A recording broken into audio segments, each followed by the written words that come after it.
ಬದಲಾಗಿ ಈಗಾಗಲೇ SIR ನ ಈ ಒಂದು ಪ್ರಕ್ರಿಯೆ ಪ್ರಾರಂಭ ಆಗಿದೆ. 30ನೇ ತಾರೀಕಿಂದ ಇವತ್ತು ಹೆಚ್ಚು ಕಮ್ಮಿ 4ನೇ ದಿನಕ್ಕೆ ಕಾಲ ನೆಟ್ಟಿದ್ದೇವೆ.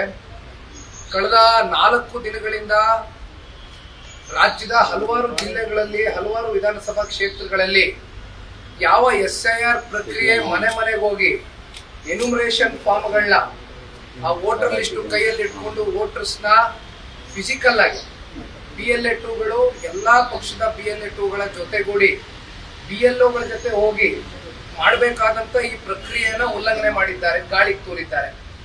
ಇಲ್ಲಿ ನಮ್ಮ ರಾಮನಗರಕ್ಕೆ ನಾನು ಸೀಮಿತವಾಗಿ ಮಾತನಾಡ್ತಕ್ಕಂಥದ್ದಾದ್ರೆ, ನಿನ್ನೆಯ ದಿನ ಯಾವುದೋ ಒಂದು ಕಲ್ಯಾಣ ಮಂಟಪದಲ್ಲಿ, ಯಾವುದೋ ಒಂದು ಸಮುದಾಯ ಭವನದಲ್ಲಿ ಒಂದು 3 ವಾರ್ಡ್ಗಳು ನಮ್ಮ ರಾಮನಗರದಲ್ಲಿ ಏನು ಬರುತ್ತೆ, 8ರಿಂದ 10 ಬೂತ್ಗಳಲ್ಲಿ ನಿನ್ನೆಯ ದಿನ ನೈಜ ದೃಶ್ಯವನ್ನ ಶೂಟ್ ಮಾಡಿ ಫೋನ್ ನಲ್ಲಿ ಮೊಬೈಲ್ ಕ್ಯಾಮ್ರಾನಲ್ಲಿ ಸೆರೆ ಹಿಡಿದು ನಮ್ಮ BLA2ಗಳು ಬಹಳ ಆಕ್ಟಿವ್ ಆಗಿ ಇದನ್ನ ಕಳಿಸ್ಕೊಟ್ರು.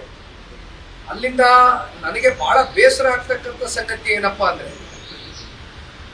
DC ಇರ್ಬೋದು, ತಹಸೀಲ್ದಾರ್ ಇರ್ಬೋದು, ತಾಲೂಕಿನ ಆಡಳಿತ, ಜಿಲ್ಲೆಯ ಆಡಳಿತ ನ್ಯಾಯಬದ್ಧವಾಗಿ ಪಾರದರ್ಶಕವಾಗಿ ಅಂದ್ರೆ with utmost fairness and transparency ಈ ಒಂದು ಪ್ರಕ್ರಿಯೆಯನ್ನ ಮಾಡಬೇಕಾಗಿದೆ.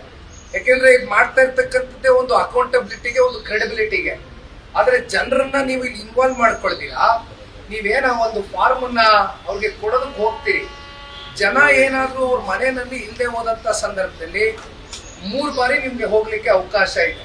ಬಿಕಾಸ್ ನಾನು SIR ನ ರೂಲ್ ಬುಕ್ ನ ಓದಿರ್ತಕ್ಕಂಥ ವ್ಯಕ್ತಿ, ನನಗೆ ಗೊತ್ತಿರ್ತಕ್ಕಂಥ ವಿಚಾರ ನಿಮ್ ಮುಂದೆ ಇಡ್ತೇನೆ. ಆದ್ರೆ 3 ಸಲ ಹೋಗಿನೂ ಕೂಡ ಏನಾದ್ರೂ ಪ್ರತಿಕ್ರಿಯೆ ಸಿಗದೆ ಹೋದಂತ ಸಂದರ್ಭದಲ್ಲಿ ಒಂದು ರೆಡ್ ಫ್ಲಾಗ್ ಅನ್ನ ಮನೆ ಆಚೆ ಕಡೆ ಅಂಟಿಸಿ, ಆ ಒಂದು ರೆಡ್ ಸ್ಟಿಕ್ಕರ್ ಅನ್ನ ಮನೆ ಕಡೆ ಆಚೆ ಅಂಟಿಸಿ, ಅದನ್ನ ನೀವು ಒಂದು ಫಾರ್ಮ್ ಅನ್ನ ಅಲ್ಲಿ ಬಿಟ್ಟು ಬರ್ತೀರಾ.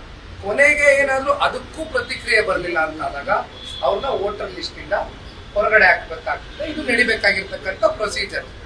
ಆಮೇಲೆ VFC ಅಂತಕ್ಕಂಥದ್ದು ನಾವೇನ್ ಕರಿತೀವಿ, ವೋಟರ್ ಫೆಸಿಲಿಟೇಷನ್ ಸೆಂಟರ್ ಅಂತ, ಇದು ಇಡೀ ರಾಜ್ಯದಲ್ಲಿ 2800 VFCಗಳಿದೆ.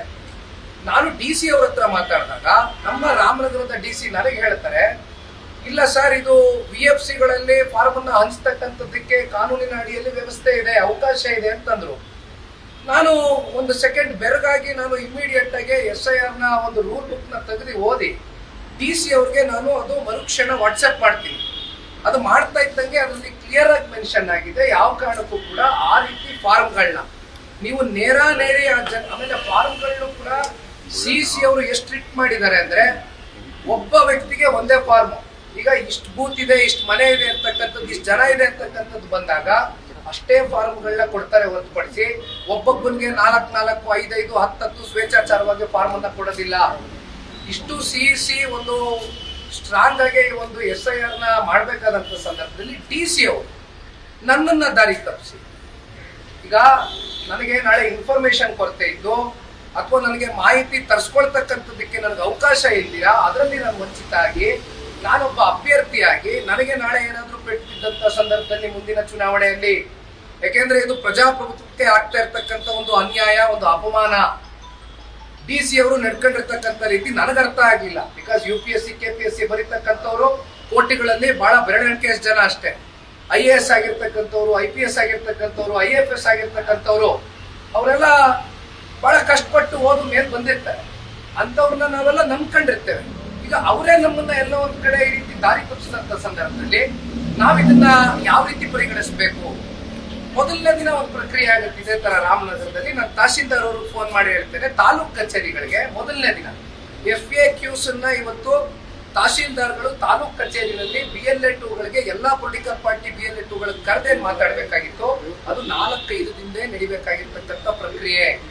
ಆನ್ ಫೀಲ್ಡ್ ನೀವು BLOಗಳನ್ನ ಕಳಿಸ್ಬಿಟ್ಟು FAQs ನ ನಾನು ಹೇಳ್ತಕ್ಕಂಥದಕ್ಕೆ ನಮ್ಮ 100 ಜನ BLA2ಗಳನ್ನ ಮೊದಲನೇ ದಿನ ನೀವು ಕರೆಸಿ ಇಲ್ಲಿ ನಿಲ್ಸ್ಕೊಂಡಿದ್ದೀರಲ್ಲ, ಇದು ತಪ್ಪು ಅಂತಕ್ಕಂಥದ್ದು ಹೇಳಿದಾಗ ಅಲ್ಲೂ ನಾನು ಎಚ್ಚರಿಸಿದೆ ಅವ್ರಿಗೆ, ಮಾಡಬೇಡಿ ಇದನ್ನ ಅಂತ. ಆದ್ರೆ ನನಗೆ ಒಂದು ಇಂಟೆನ್ಷನ್ಸ್ ಅರ್ಥ ಆಗ್ತಾ ಇಲ್ಲ. ಇಲ್ಲಿ ಅರ್ಕಲ್ಗೂಡ್ ಮಂಜಣ್ಣ ಅವರ ವಿಚಾರದಲ್ಲಿ ಇರ್ಬೋದು, ಕುಣಿಗಲ್ ವಿಚಾರದಲ್ಲಿ